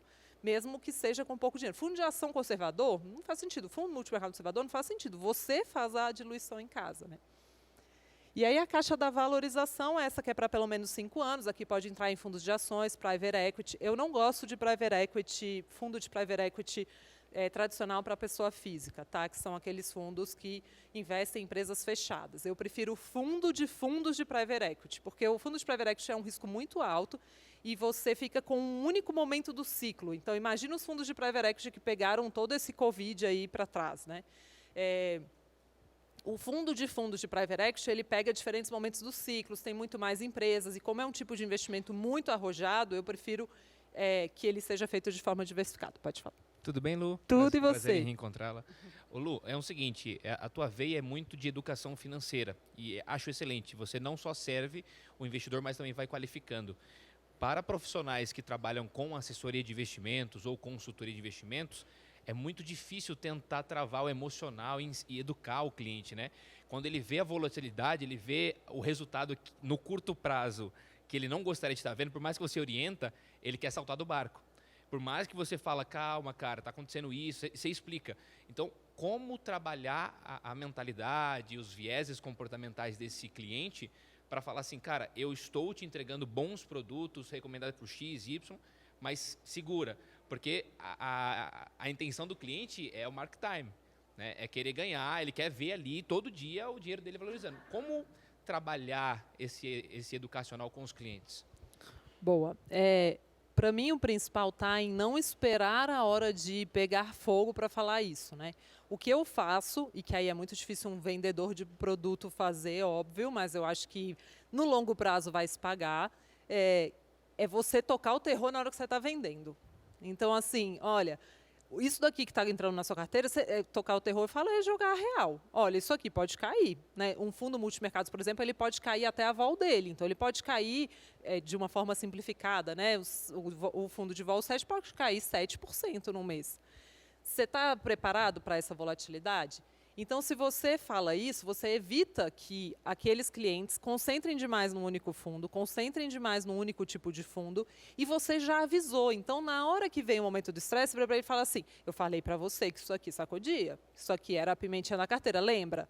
E assim, eu chamo muito os clientes ali na responsabilidade, assim, olha, a gente combinou, você vai amarelar agora, né? A gente brinca que são os mãos de alface, né? Que são as pessoas que saem correndo na hora da volatilidade. Porque eu acho que o grande problema, e eu vejo o efeito disso, investidores que aguentam, e aí a primeira vez que eles atravessarem a arrebentação com você, então, claro, no fim do ano passado tinha uma gente falando, você tem certeza que esses fundos de ações vão voltar? Eu falo, gente, sempre volta, o mercado é cíclico. Quando vai voltar? Não tenho ideia, mas a gente não investiu nos fundos de ações para 5 anos. O problema é quando a pessoa montou aquela carteira achando que ia ser estável e que o fundo de ação ia render sempre bem. Aí realmente, né, que é aquela pessoa que comprou o Atmos, que é Atmos e Dínamos, os melhores fundos de ações brasileiros, e achou que ia ser sempre positivo. Ela não olhou nada, né, porque no passado eles já tinham passado vários anos ruins. Então, para mim, o problema é que o educacional, a tentativa de fazer o educacional quando já está dando errado, né, ela tem que ser feito antes. Né.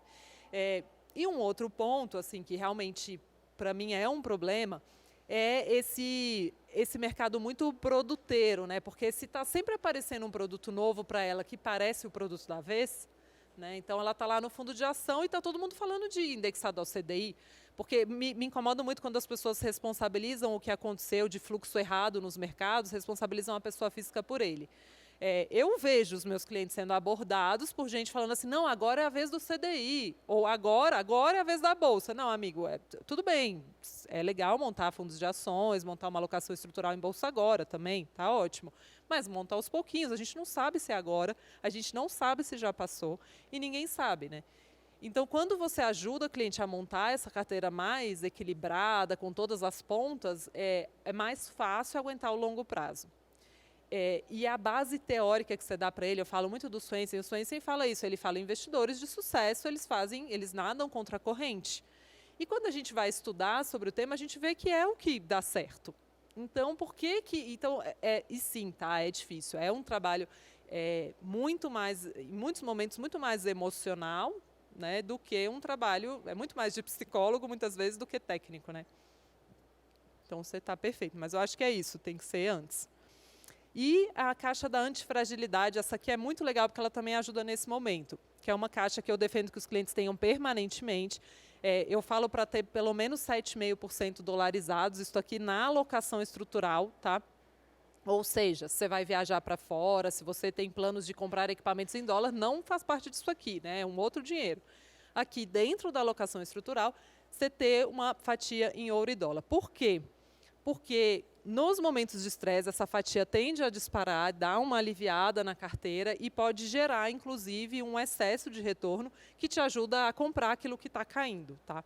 Isso daqui é uma abordagem muito do Taleb, né? E tem um cara que trabalhou com ele por muito tempo, tem até um vídeo na internet, é Mark Spitznagel, esse vídeo é maravilhoso, que ele mostra o efeito dessa fatia antifrágil numa carteira. Ela é pequenininha, mas no momento de estresse total, ela cresce tanto que ela te ajuda a reequilibrar o restante do portfólio. E, por último, a previdência, né? Eu coloco ela aqui como uma caixa, mas, na verdade, dentro dela entram todas as caixas. As pessoas têm uma cultura muito forte de uma única previdência. E isso é muito esquisito, né? Uma única previdência em renda fixa, sendo que esse é o seu dinheiro de mais longo prazo e onde muita gente concentra todo o patrimônio de uma vida. Então, você deveria ter dentro dela as caixas da estabilidade, diversificação, valorização e antifragilidade. Ou seja, você deveria ter dentro dessa carteira crédito privado, fundos multimercados, fundos de ações. Infelizmente, a regulação ainda não permite os fundos de dólar e ouro na Previdência, mas você poderia montar ali a parte sabendo que aquele é o seu dinheiro da Previdência. Tá? E por que fazer em produtos previdenciários, que também muita gente fica repetindo, que são ruins? A Previdência é ruim, a Previdência... Pela economia tributária, gente, que é brutal, tá? Então, você poder deduzir da sua declaração anual de imposto de renda, se for um PGBL, você poder chegar a um imposto de 10% na tabela regressiva, se for por uma criança que vai usar o dinheiro na época que ela não tem renda, o imposto pode ser até de 0%, né, ou de 7,5%. Em alguns estados, como São Paulo, não paga ITCMD, que é o imposto de sucessão. Então, assim, são vantagens infinitas e ele nada mais é do que um fundo de investimento. E de uns tempos para cá, isso eu acho que deve ser mais ou menos uns 10 anos, um pouco menos, vários gestores independentes, esses gestores bons, alguns que a gente citou aqui, Biuna, Capitalo, Verde, Gávea, lançaram as suas versões previdenciárias. Antigamente eles não gostavam, porque não era permitido cobrar a taxa de performance na Previdência. E eu acho a taxa de performance boa, na verdade, que alinha o gestor com você, né? Ele quer dar resultado para ficar acima da média do mercado, né? Não está só cobrando a administração. Mas não permitiam isso e eles achavam a Previdência muito travada. A regulação evoluiu absurdamente de pouquíssimos anos para cá. Então, antigamente não podia investir mais de 49% em ações no fundo previdenciário, não podia alavancar nada. Hoje eles já conseguem. Hoje, se você pega os fundos previdenciários desses gestores que eu citei aqui, eles são muito parecidos com os fundos tradicionais, só que sem comicotas, com todos esses benefícios tributários que a gente está falando, desde que seja para um dinheiro de longo prazo. Então, o dinheiro de mais de 10 anos, ele deveria estar em fundos de investimento vestidos de previdência, né? Eu falo que a previdência é uma capa mágica que você põe em volta do fundo e transforma ele num produto de menor risco. Essa aqui é a minha alocação estrutural que eu tenho em fundos de investimento, tá? Então, 22,5% de estabilidade, só lembrando, são os fundos de crédito privado, a diversificação multimercados, 30% em valorização fundo de ação e 7,5% em antifragilidade, tá? Essa fatia dos 40%, ela vai ser investida em diferentes ativos, porque são multimercados, mas isso daqui acaba sendo meio que uma fatia de retorno absoluto, que o David Swensen, inclusive, gostava muito também, que seriam os hedge funds lá de fora, que é aquele gestor que está operando com um pouco mais de velocidade, né? Essa alocação estrutural, Lu, é obrigatória, é a que deveria servir para todo mundo? Não. O que eu aconselho vocês a fazerem é montar de vocês, mas segui-la, né? Ela tem que ser uma religião. O David Swensen fala que o rebalanceamento é o suprassumo da racionalidade. Ou seja, você está sempre ajustando a sua carteira para voltar para a alocação estrutural definida, é o que vai dar realmente mais resultado no longo prazo. Porque é extremamente contracíclico, tira aquele viés emocional de jura que eu vou comprar mais fundo de ação agora que está tudo explodindo, né? Então, é muito bom. Eu esqueci que eu tinha colocado esse slide aqui, mas é isso. Falei quase certinho, é o suprassumo do comportamento racional. Bom. E como é que a gente seleciona fundos? Eu falei muito sobre a alocação, né? Então, passando, claro que isso também é gigante, mas tentei fazer um resumão aqui de tudo. Primeiro ponto, análise quantitativa, ela é a Dínamo, né, que é essa gestora de ações que eu falo, análise quantitativa é commodity, mas precisa ser feita e precisa ser bem feita, né? Primeira coisa, quanto que o fundo rende em janelas longas? O melhor estudo é o de janelas móveis, né? Então, hoje você tem sistemas que fazem isso, eu uso quanto, mas tem com dinheiro, em que você consegue ver qualquer pessoa que ficou no fundo, quanto ela ganhou naquele período. Então, para fundos de ações, a janela móvel de 5 anos costuma funcionar melhor, multimercados 3 anos.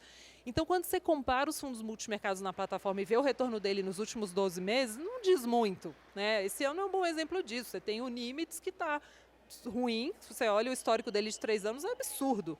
A Ibiúna passou anos e anos ganhando, as pessoas falam, mas o que aconteceu? O que aconteceu, gente? Já aconteceu várias vezes. Fundos multimercados não ganham dinheiro o tempo todo. Então, você não deve investir neles para uma janela tão curta. Então, esse estudo de janelas longas é muito válido. Só de olhar o fundo numa janela mais esticada do que a gente normalmente vê, e isso vários buscadores gratuitos de fundos mostram, já dá para ter uma ideia de como é que é o retorno dele no longo prazo. Mas não é perfeito, porque se ele rendeu muito no comecinho do histórico, vai parecer um retorno excepcional e tem muito tempo que ele não dá retorno. Isso pode te dar algum viés ali na análise. Olhar se a volatilidade e o risco são compatíveis com o retorno, isso também dá para ver olhando o gráfico. Então, se ele for um gráfico que balança muito e tem um retorno histórico médio, né, não faz muito sentido. Seria o estudo do Sharpe, né, só que também não é legal usar para todos os fundos, tá, que é essa relação entre volatilidade e retorno, tá, que é o Sharpe. Eu falo que é a relação entre a quantidade de dor de barriga que um fundo te dá e o que ele te entrega em troca, né? Se isso é compatível, né? Então se ele sacode muito, ele tem que te dar mais retorno. Então isso tem que ser olhado. E alguns fundos, como os de crédito, não sacodem, porque não tem muita marcação, mas tem um risco embutido. Para esses, o Sharpe, essa relação volatilidade e risco, volatilidade e retorno não é tão boa. A taxa de administração e a de performance, elas são compatíveis com a qualidade da gestão e o potencial de retorno? E aí, aqui tem muito a ver com aquela pergunta que ele fez também. Qual que é a taxa aceitável para um fundo de ação? Qual que é a taxa aceitável para o fundo multimercados? A taxa padrão em multimercados e fundos de ações no Brasil é o tal do 2,20. Então, a gente não tem muito o que fazer. A gente tem que escolher bons fundos, porque a taxa vai ser essa. Em fundos de crédito, esses que vão concorrer com o seu CDB e tal, uma taxa de mais de 1, assim, tem que ser um fundo muito sofisticado.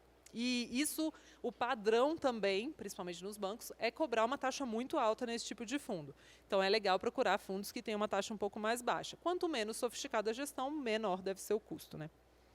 Isso aqui, pouquíssima gente olha, que é o prazo de cotização, né? Ele é comparável, é compatível com a liquidez dos ativos em carteira. Vou dar um exemplo para vocês. Tem um monte de fundo de debênture de infraestrutura, que são esses fundos que, né, investem em dívidas usadas para construir projetos de infraestrutura, que são muito legais, porque são isentos, pagam renda, que não são listados em bolsa, tem resgate em D1, D5. Aí, assim, a debênture é para um projeto de infraestrutura, que demora anos para ser construída. Às vezes é um projeto que vai durar 7, 10 anos, mas você pode pegar o seu dinheiro na hora que você quiser. Isso se chama descasamento entre ativo e passivo. Então, você tem o passivo, ou seja, somos nós que aplicamos e resgatamos, de prazo curto, e o ativo, que é a debênture que está lá dentro, de prazo longo. Então, alguns gestores encontraram a solução, que foi listar o produto em bolsa. Por isso que tem muitos fundos de debênture de infra listados em bolsa. Que aí o gestor não é obrigado a vender a debênture. Se alguém quiser resgatar, a cota simplesmente muda de mão. Então, eu prefiro os fundos de debênture de infraestrutura listados em bolsa, porque eles são fundos muito protegidos desse risco de descasamento ativo e passivo.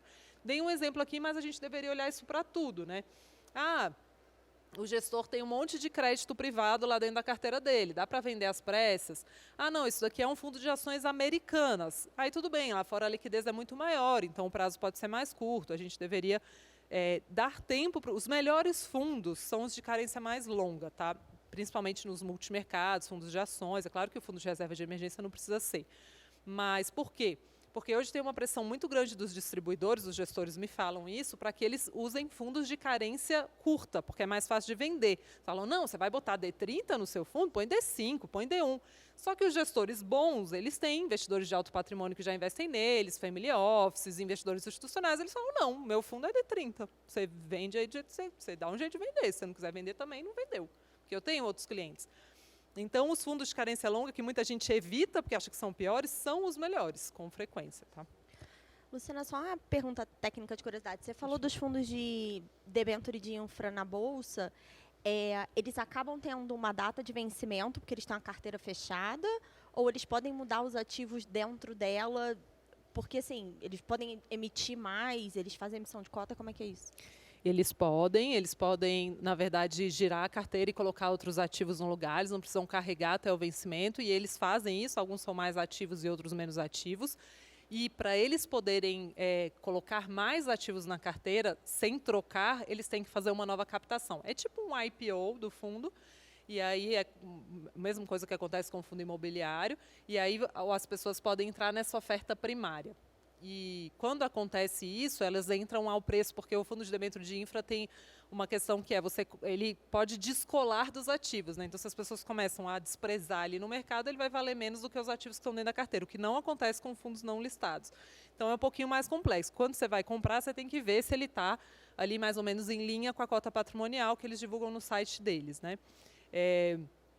E aí, toda vez que eles fazem essa emissão primária, você compra ao par, né, ao preço da cota patrimonial. Então, se no mercado ele estiver muito caro, é uma oportunidade também de entrada. E aí vem a análise qualitativa, né? Isso daqui é o mais importante, é o ouro, é gente, que o David Swensen fala, né? E muita coisa vocês conseguem olhar no site do gestor. Então, há quanto tempo a equipe trabalha junto? Então, claro, eu vou lá, visito e tal, converso, mas dá para fazer algum trabalho à distância. Há quanto tempo essa equipe trabalha junta? Tem muito rodízio de pessoas? Então, tem gestoras, vou dar um exemplo para vocês. Como o quantitativo só não basta. Quando aconteceu o problema do Joesley Day lá atrás, saiu uma reportagem num jornal de grande circulação com um ranking que falava assim, olha, os melhores fundos são esse aqui. Tinha um fundo lá no topo, que era o único multimercados que estava bombando, assim, bombando. Ele estava em linha com o CDI, só que na comparação com os outros, ele ficava muito para frente, porque estava todo mundo despencando. E aí saiu a matéria com o ranking. E aí muita gente apareceu me perguntando, e esse fundo aqui, eu não tinha recomendação. Por que eu não tinha recomendação? Porque fazendo análise qualitativa, eu soube que uma pessoa da equipe, que era o trader, que devia estar na mesa, operando, né, com o mercado aberto, ele começou a correr na praia. Esse tipo de fofoca que corre no mercado, que é a análise qualitativa, é gente, gente, gente.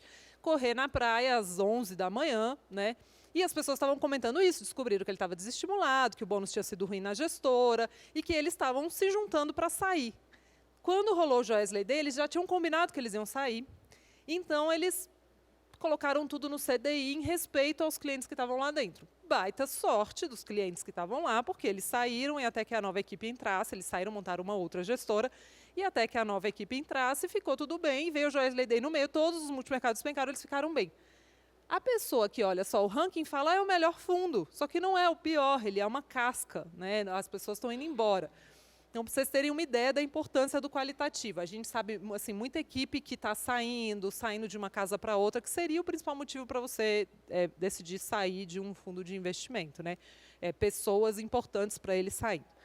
Tem um mandato claro, uma filosofia seguida de forma consistente, né? O fundo ele não pode ter o que é o deslocamento de estilo, né? Tem muito fundo, por isso que eu não gosto também de recomendar fundo muito pequenininho.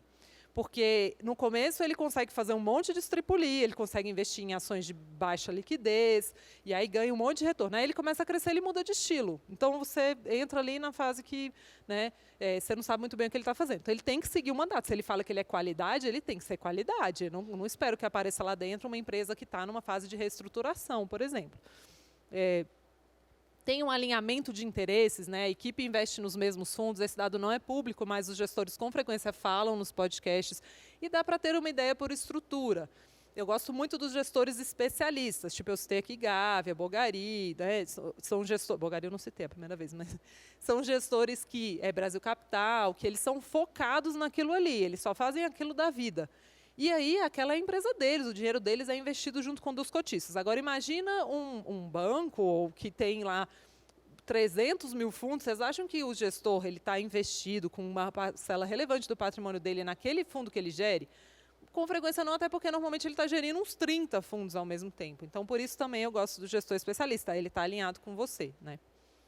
A equipe é ética, já teve problemas com investidores no passado. Recentemente, teve um problema com uma gestora, né, que é a Infinity, saiu matéria em tudo quanto é lugar. Gente, ela estava descredenciada da Ambima, numa briga antiga com a Ambima. Tinha um monte de matéria já de coisa que já tinha dado errado. Assim, eu não gosto de culpar os investidores, porque também tinha distribuidor vendendo aquilo que não devia estar distribuindo. Mas, assim, sabe, é um pouco de pesquisa. E, com frequência, esses fundos que saem explodindo, que as pessoas falam, meu Deus, o que aconteceu? Eu olho e falo assim, gente, de onde que as pessoas acharam esse fundo? Sim, não é um fundo que está, assim... um mínimo de pesquisa derrubaria a ideia de investir, né? A maioria, tá? Normalmente, não são histórias viáveis de se investir se você faz um mínimo de análise qualitativa. E aí vem essa... Como é que você... Muita gente me pergunta assim, tá, então eu investi na carteira de fundos, eu faço o quê? Quando que eu tiro? Todos aqueles prazos que eu falei são prazos mínimos. Idealmente, você deveria investir nesse portfólio para o prazo longo. Você pode deixar um portfólio de fundos de herança, né? Ou você pode investir neles até o dia que você quiser usar o dinheiro, você abre a torneirinha e faz um resgate parcial e usa quanto você quiser. O David Swensen ele fala isso, que na falta de razões fundamentais para você mudar as alocações do gestor, ou seja, você confia naquele gestor, é um bom gestor, não mudou o fundamento, não mudou a equipe nem nada, você deveria sacar o dinheiro dos que acabaram de apresentar bom desempenho e dar para aqueles com números mais fracos, que é o completo oposto do que as pessoas fazem, né? Então, sacar, é porque o David Swensen ele trabalha dentro de uma estrutura de endowment, que o saque não paga imposto de renda. Então, sacar não é o ideal numa estrutura como a nossa, que, sim, a gente vai pagar imposto quando a gente resgata. Mas o que a gente deveria fazer quando a gente está com uma carteira bem feita de fundos bem fundamentada?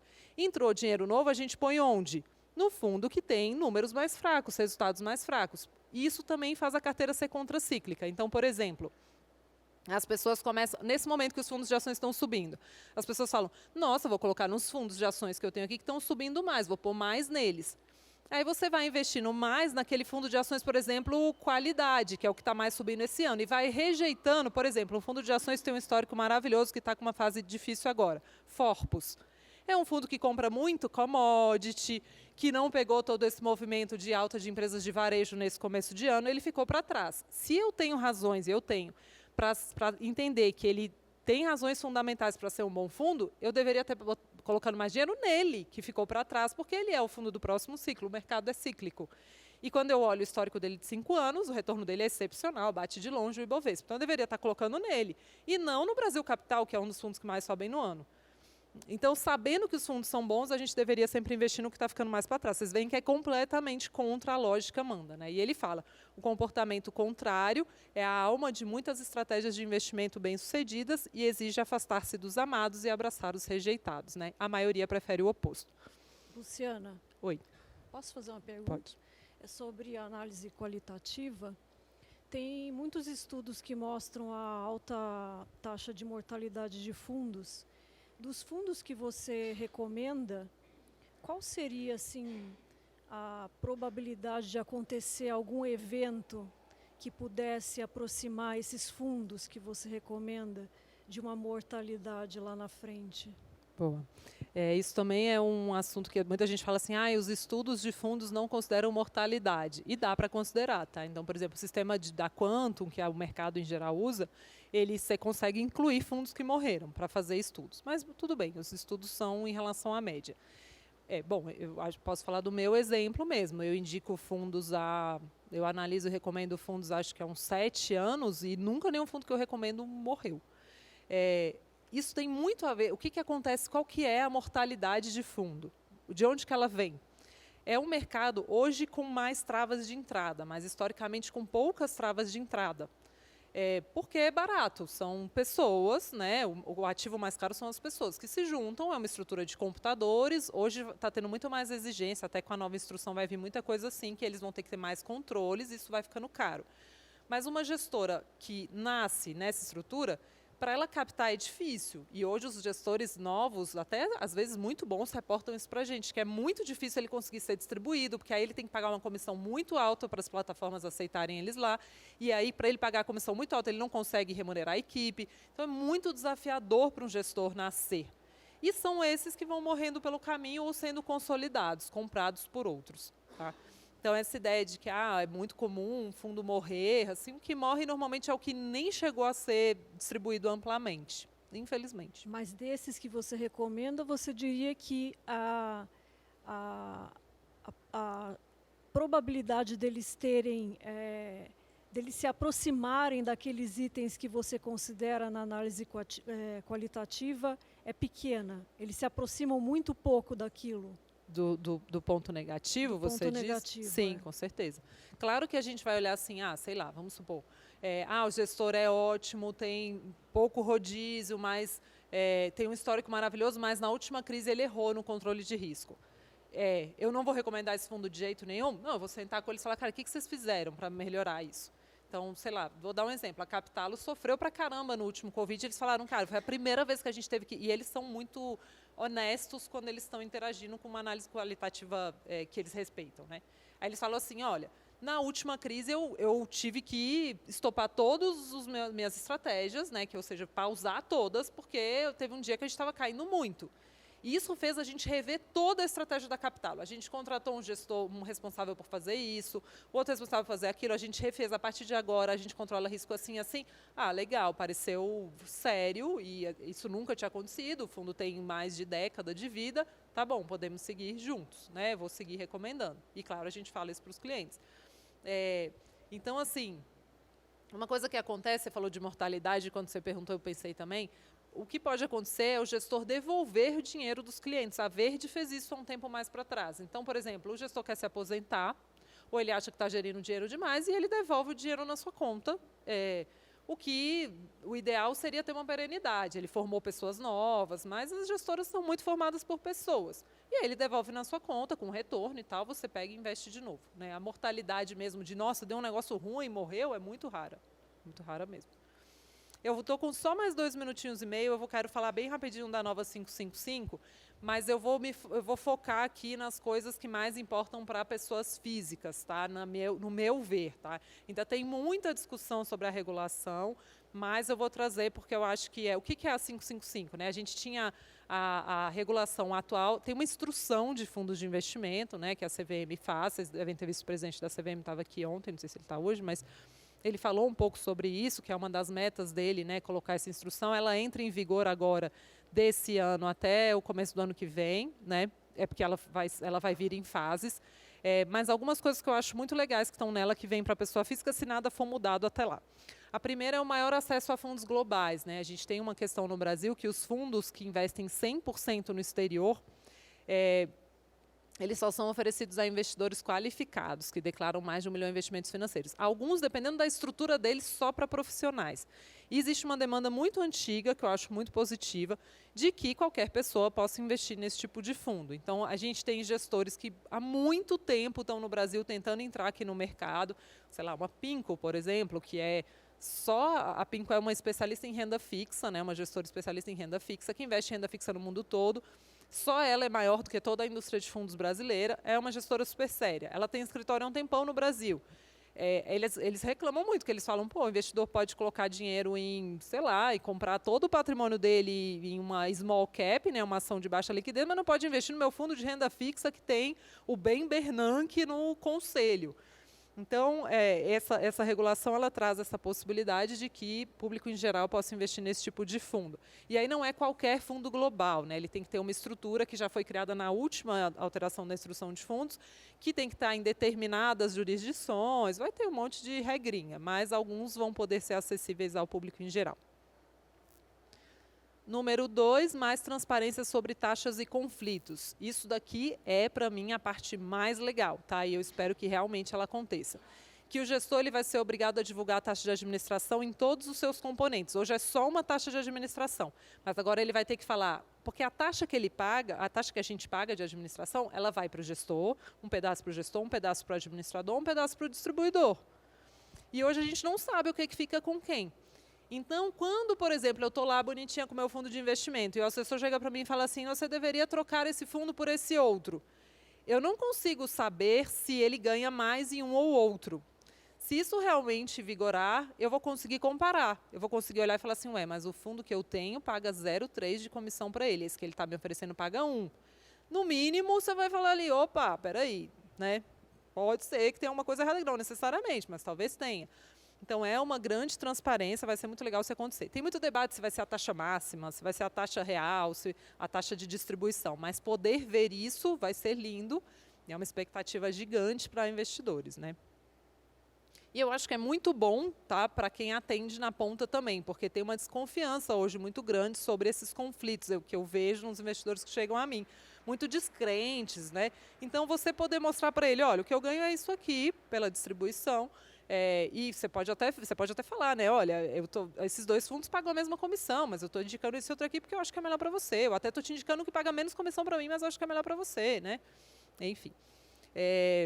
Os FDICs eu já expliquei, podem chegar a público em geral, hoje são restritos a qualificados. Eu vou passar por eles. Os fundos passam a poder ter limite de responsabilidade, isso daqui é muito legal, vocês já devem ter visto que tem alguns regulamentos que falam que o cliente pode ser chamado a aportar dinheiro, isso aconteceu recentemente com o fundo, foi muito comentado do Pátria, e está surgindo essa possibilidade, aí também ainda não está muito claro se todo mundo vai ser obrigado a pôr, se o estoque vai ter que pôr ou não, mas enfim, que é esse limite de responsabilidade, que é você nunca ser chamado a aportar dinheiro no fundo. Não é comum o fundo fazer isso que a gente chama de virar a cota, né, do cliente ser chamado a aportar, mas nesse caso da instrução vigorando, ele vai poder ter esse limite de responsabilidade, ou seja, você pode perder todo o seu dinheiro num fundo, claro, se for um fundo horrível, mas você não pode ser chamado a aportar mais dinheiro. Que também é uma coisa muito rara de acontecer, mas em private equity em especial é mais comum. Isso aqui é bem legal, o uso do termo ESG passa a ser regulado, hoje a gente tem um monte de fundo que... um monte de fundo não, mentira, a gente tem pouquíssimos fundos que usam o termo, que falam, que consideram questões ambientais, sociais e de governança na seleção de ativos, mas a gente nunca sabe o que é marketing e o que é ESG de verdade.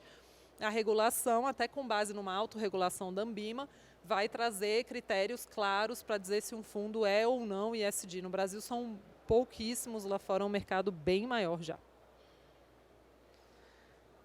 A nova estrutura, classes e subclasses, isso aqui é bem complexo, tá? Mas aproxima o nosso mercado do mercado de lá de fora, que é o mesmo fundo, o mesmo CNPJ, passar a ter várias classes e subclasses. Então, eu trouxe um exemplo aqui que pode ajudar. Imagina a Verde, né, que é uma gestora de multimercados. Ela tem vários fundos multimercados na casa. Ela poderia ter, então, um único fundo, né, que dentro dele a gente tem várias subclasses. Então, a gente tem várias classes primeiro. Então, por exemplo, tem o verde gerido pelo Luiz Stuberger e o verde gerido pelo braço direito dele, que é o Parreiras. Esses dois estariam dentro do mesmo fundo, duas classes diferentes. E as subclasses, que são os espelhos que a gente tem hoje, que são o Access, a Advisory, enfim, tem o do Itaú Seleção, né? Cada distribuidor colocando o seu selo no fundo. Nesse caso aqui, seria o mesmo fundo com diferentes subclasses. E daí que vem essa ideia, que até foi falado aqui também pelo presidente da CVM, de você poder portar fundos de um lugar para outro sem ter que resgatar, porque no fundo seria o mesmo fundo com diferentes subclasses. Isso aqui muda muito a concorrência, né? Porque mesmo que você tenha o estoque de fundos de uma corretora, você pode levar para outra. Bom, é isso, gente. Me sigam no Instagram, quem não me segue ainda, @seabraluciana. Se alguém tiver uma dúvida, acho que, não sei se está certo, mas eles me deram uns minutinhos esses aqui, temos 3 minutinhos.